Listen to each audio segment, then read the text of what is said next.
Hi everyone, welcome back to the channel. आप सबको channel में स्वागत है।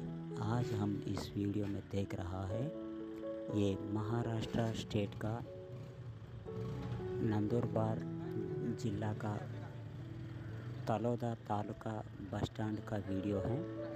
ये बस स्टैंड में अभी मार्बल वर्क ग्रेनाइट जो बिछा रहा है उसका जो रिनोवेशन काम चल रहा है। इस वीडियो को पूरा देख लीजिएगा, लाइक कीजिए, शेयर कीजिए, सब्सक्राइब कीजिए। फिर मिलेंगे अगले वीडियो में। Thank you for watching. ये मार्बल लगाने का काम चल रहा है अभी। Thank you for watching. Hi everyone, ఈరోజు మనం ఈ వీడియోలో చూస్తున్నది మహారాష్ట్రలోని నందూర్బార్ జిల్లా యొక్క Taloda taluka bus stand construction renovation work నడుస్తుంది. టైల్స్, మార్బుల్స్ అవి వేస్తున్నారు.